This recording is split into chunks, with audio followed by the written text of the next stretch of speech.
வணக்கம். இந்த வீடியோ பார்க்குறவங்க சப்ஸ்கிரைப் பண்ணாதவங்க சப்ஸ்கிரைப் பண்ணிங்க.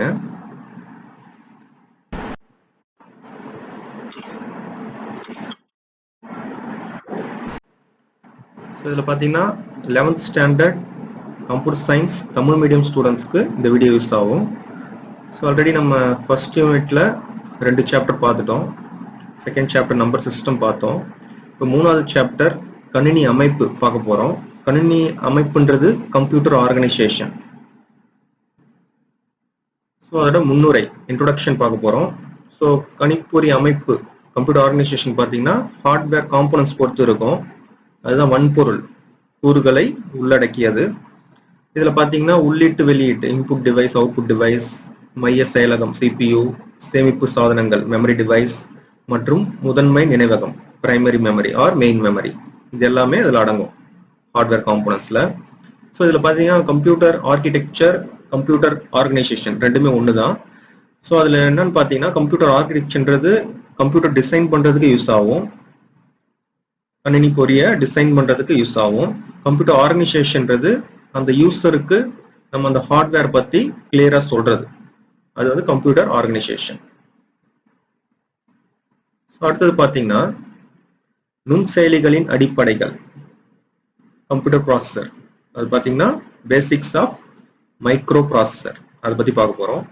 ஸோ இப்போ நம்மளுக்கு கம்ப்யூட்டர்னாவே தெரியும், அது ரொம்ப இம்பார்ட்டன்ட் அப்படின்னு பார்த்தீங்கன்னா CPU தான். பிரெயின் ஆஃப் கம்ப்யூட்டர்ன்றது CPU தான் நம்மளுக்கு தெரியும், மைய செயலகம். அது பார்த்தீங்கன்னா நிறைய செயலை செய்யும். அதில் தான் இந்த மைக்ரோ ப்ராசஸர் சிப்ன்றது இருக்கும். அது வந்து 1970 கண்டுபிடிச்சாங்க மைக்ரோ ப்ராசஸர் சிப்பு. அது பார்த்தீங்கன்னா இன்டெல் கம்பெனி அந்த ப்ராசஸரை வந்து கண்டுபிடிச்சிருக்காங்க. அதான் இன்டெல் 4004 ப்ராசஸர்னு சொல்லிட்டு நேம் வச்சிருக்காங்க. அடுத்தது பார்த்தீங்கன்னா இதில் வந்து ஒரு சிலிக்கான் சிப்பாக நம்ம சொல்கிறோம். அதேமாரி பார்த்தீங்கன்னா இது வந்து நம்மளுக்கு by using a clock pulse, கடிகார பரு பொருள்களால் இயங்குகிறது, பை யூசிங் கிளாக் பல்ஸ். அடுத்தது பார்த்தீங்கன்னா இது இந்த டயக்ராம் பார்த்தீங்கன்னா இது பிளாக் டயக்ராம். இந்த உள்ளீட்டு இன்புட் நுண்செயலி வந்து மைக்ரோ ப்ராசஸர் தெரியும், வெளியீடு வந்து அவுட்புட் டிவைஸ், நினைவகம் வந்து மெமரி. ஸோ இப்போ இந்த உள்ளீடுன்னு பார்த்தீங்கன்னா பைனரி நம்பர்ஸ், 0s 1s வந்து ஒரு இன்புட் டேட்டாவாக கொடுக்குறோம். அதை ப்ராசஸ் பண்ணி ஒரு இன்ஃபர்மேஷனாக நம்மளுக்கு இந்த மைக்ரோ ப்ராசஸர் மாற்றி கொடுக்குது. அதை வந்து இன்ஃபர்மேஷனை மெமரியில் ஸ்டோர் பண்ணுறதுக்கு யூஸ் ஆகுது, நினைவகத்தில் ஸ்டோர் பண்ணுறதுக்கு யூஸ் ஆகுது. இது பார்த்தீங்கன்னா நுண்செயலி அடிப்படை அமைப்புகள் மைக்ரோ ப்ராசஸர் பிளாக் டயக்ராம் சொல்லலாம். நெக்ஸ்ட் பார்த்தீங்கன்னா சிப்புகளின் வரலாறு. இது பார்த்தீங்கன்னா 1823 வந்து இந்த பாரன் ஜோன்ஸ் அவர் பார்த்தீங்கன்னா இந்த சிலிக்கானை கண்டுபிடிச்சாரு. 1903 நிக்கோலோ டெலிஷலா அவர் பார்த்தீங்கன்னா கேட்ஸ் கண்டுபிடிச்சாரு. ஸ்விட்சையும் அவர் தான் கண்டுபிடிச்சாரு, மின்சார வாயில் அது வந்து கேட்ஸ், ஸ்விட்சும் அவர் கண்டுபிடிச்சாரு. 1947 வந்து ஜான் பார்டின், வால்டர் பிரிட்டாயின் மற்றும் வில்லியம் ஷாக்லே என்பவர்கள் டிரான்சிஸ்டரை வந்து கண்டுபிடிச்சாங்க. பெல் லெபார்டரியில 1947 கண்டுபிடிச்சாங்க.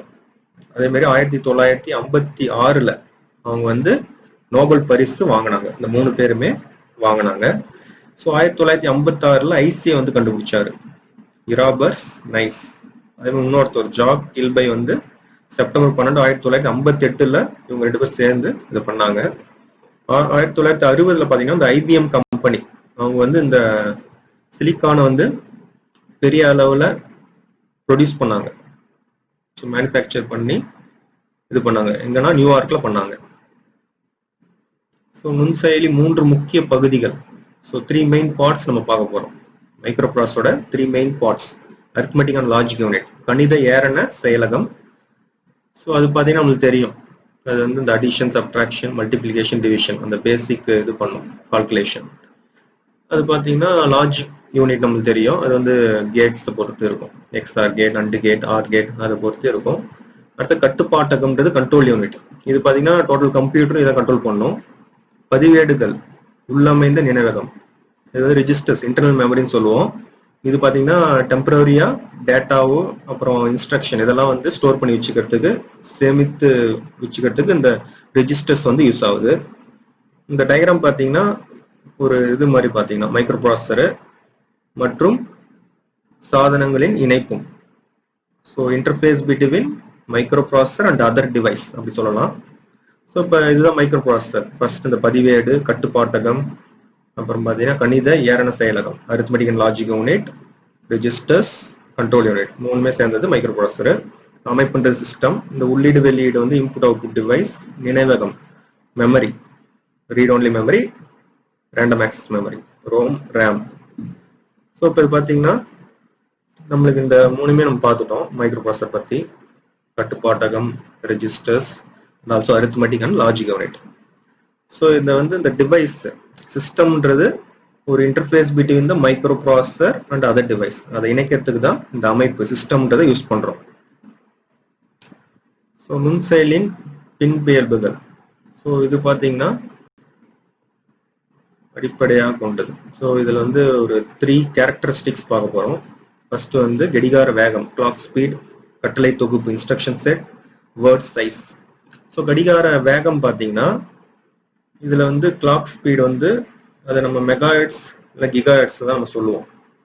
ஒவ்வொரு நுண்செயலியும் உள்ளே ஒரு கடிகாரம் உள்ளது. இன்டர்னல் கிளாக் வந்து ஒரு மைக்ரோ ப்ராசஸர்ல இருக்கும்.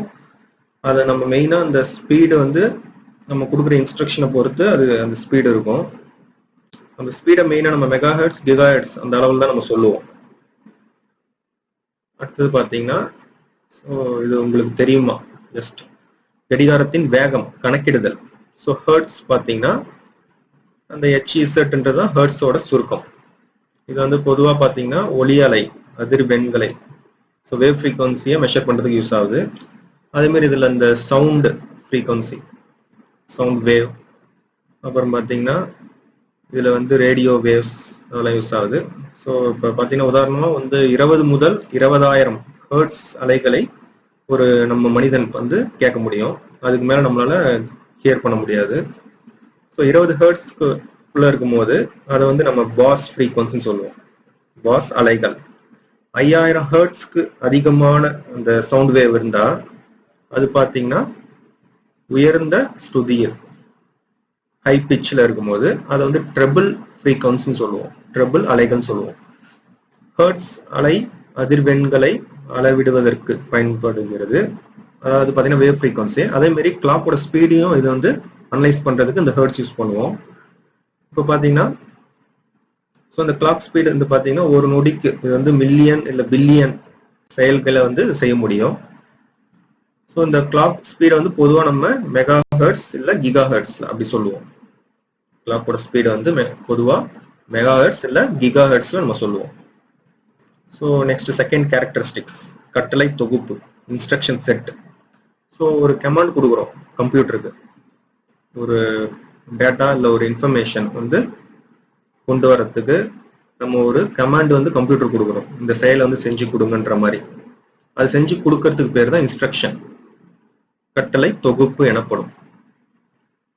இன்ஸ்ட்ரக்ஷன் அப்புறம் பார்த்தீங்கன்னா ஒரு மெஷின் லாங்குவேஜ் யூஸ் பண்ணி இந்த இன்ஸ்ட்ரக்ஷன்லாம் பண்றதுக்கு பேர் தான் கட்டளை தொகுப்பு, இன்ஸ்ட்ரக்ஷன் செட்டுன்னு சொல்லுவோம். ஸோ ஜென்ரலாக ஒரு கமாண்ட் கொடுத்து கம்ப்யூட்டர் இதை செய்ய சொல்லி அதுக்கு நம்ம அவுட்புட் கொண்டு வரோம், ஒரு இன்ஃபர்மேஷன் கொண்டு வரதுக்கு பேர் தான் இன்ஸ்ட்ரக்ஷன். ஸோ இதில் பார்த்தீங்கன்னா நிறைய டைப்ஸ் இருக்கு. ஃபர்ஸ்ட் தரவு மாற்றம், டேட்டா டிரான்ஸ்ஃபர் இன்ஸ்ட்ரக்ஷன், அதே மாதிரிலாம் இருக்கு.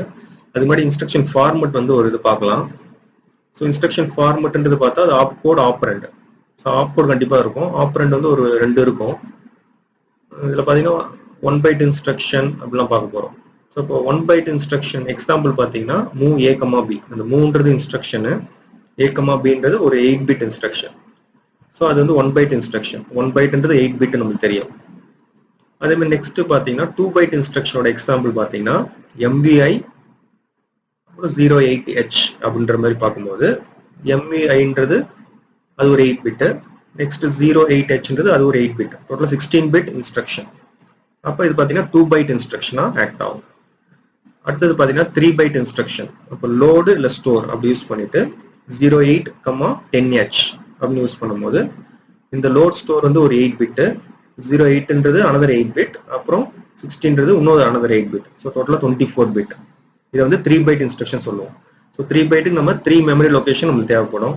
2 பைட் இன்ஸ்ட்ரக்ஷன்னா 2 மெமரி லொகேஷன், 1 பைட் இன்ஸ்ட்ரக்ஷன்னா 1 மெமரி லொகேஷன் தேவைப்படும். ஸோ 1 பைட் இன்ஸ்ட்ரக்ஷன்னா ஒரு மெமரி லொகேஷன் தேவைப்படும். ஸோ இது எல்லாமே ஒரு எக்ஸாம்பிள் ஃபார் இன்ஸ்ட்ரக்ஷன் ஃபார்மேட்டுக்கு. ஸோ இது இன்ஸ்ட்ரக்ஷன் செட்டோட டைப்ஸ்.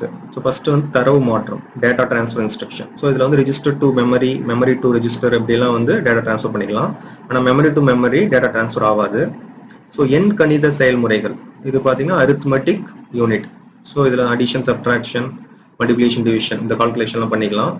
தர்க்க செயல்முறைகள் வந்து லாஜிக்கல் யூனிட். ஸோ லாஜிக்கல் பார்த்தீங்கன்னா அண்ட் கேட், ஆர் கேட் இதோட ஆப்ரேஷன்லாம் பண்ணிக்கலாம். ஸோ கட்டுப்பாட்டு நகர்வு, அப்போ கண்ட்ரோல் ஃப்ளோன்னு சொல்லலாம். ஸோ இப்போ ஒரு ப்ரோக்ராம் டைப் பண்ணுறோம் மைக்ரோ ப்ராசஸரில். ஸோ அந்த ப்ரோக்ராமை நம்ம ஸ்டாப் பண்ணுறதுக்கு ஹால்ட் யூஸ் பண்ணுவோம். ஸோ அப்போ அது வந்து நம்ம அந்த ப்ரோக்ராமை கண்ட்ரோல் பண்ணுறோம். ஸோ அப்போ மைக்ரோ ப்ராசஸரை நம்ம கண்ட்ரோல் பண்ணுறோம். ஸோ அதுக்கு தான் அந்த கட்டுப்பாடு நகர்வு, கண்ட்ரோல் ஃப்ளோ யூஸ் ஆகுது. நெக்ஸ்ட் உள்ளீடு வெளியீடு, இன்புட் அவுட்புட் டிவைஸ். அதேமாதிரி பிரான்ச் இன்ஸ்ட்ரக்ஷனும் இருக்கு. ஸோ பிரான்ச் இன்ஸ்ட்ரக்ஷன் பார்த்தீங்கன்னா ஒரு மெயின் ப்ரோக்ராம் எழுதிட்டு இருக்கும்போது அந்த மெயின் ப்ரோக்ராம்லேருந்து அது வந்து பார்த்தீங்கன்னா வேற சப் ப்ரோக்ராமுக்கு போகும். ஸோ அப்படி அனுப்பும்போது அதுதான் அந்த கால் இன்ஸ்ட்ரக்ஷன், ஜம்ப் இன்ஸ்ட்ரக்ஷனாக யூஸ் ஆகுது. இதுதான் கட்டளை தொகுப்பு. அடுத்தது வேர்டு அளவு, அது வந்து வேர்ட் சைஸ்.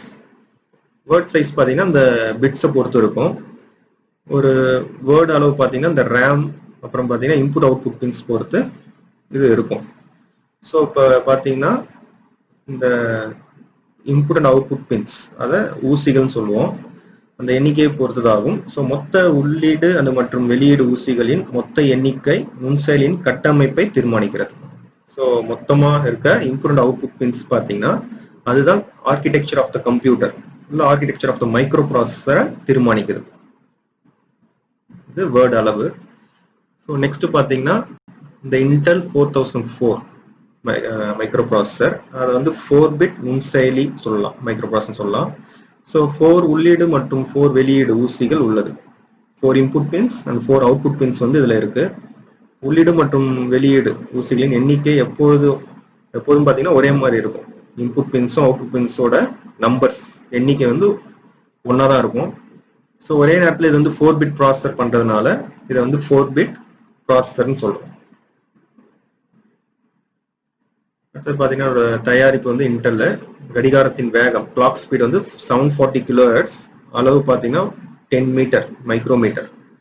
டிரான்சிஸ்டர் வந்து 2300 யூஸ் பண்ணுறோம் இந்த சிப்பில், ஐசியில். தரவு அகலம் 4 பிட்ஸ், தொகுப்பு பார்த்தீங்கன்னா 16 ஊசி, 16 பின்ஸ். ஸோ இப்போ இன்டெல் 8085 8085 என்ற 8-பிட் நுண்செயலி, ஸோ 8 பிட்ஸ் யூஸ் பண்ணுவோம். இன்டெல் 8086ல பார்த்தீங்கன்னா 16 பிட்ஸ் யூஸ் பண்ணுவோம், 16-பிட் மைக்ரோ ப்ராசஸர் யூஸ் பண்ணுவோம். ஸோ இதேமாதிரி பார்த்தீங்கன்னா இப்போ நம்ம பெரும்பாலும் யூஸ் பண்ணுறது வந்து 32-பிட் ப்ராசஸரும் 64-பிட் ப்ராசஸர் வந்து இப்போ யூஸ் பண்ணுறோம். ஸோ நன்றி, வணக்கம். ஸோ ரிமைனிங் பார்த்தீங்கன்னா நெக்ஸ்ட் வீடியோவில் வந்து பார்க்கலாம். ஸோ நன்றி, வணக்கம். சப்ஸ்கிரைப் பண்ணாதவங்க இந்த வீடியோ பார்த்துட்டு சப்ஸ்கிரைப் பண்ணுங்க. ஸோ இந்த வீடியோ வந்து 11th standard Tamil medium computer science ஸ்டூடெண்ட்ஸ்க்கு யூஸ் ஆகும். அதே மாதிரி engineering students, CSC, IT, computer science engineering and information technology, இந்த இன்ஜினியரிங் ஸ்டூடெண்ட்ஸ்க்கும் இந்த வீடியோ வந்து யூஸ் ஆகும். பாருங்க, ஏதாவது டவுட்ஸ்னா கேளுங்க. பிடிச்சிருந்தா லைக் பண்ணுங்க, கமெண்ட்ஸ் பண்ணுங்க, சப்ஸ்கிரைப் பண்ணுங்க.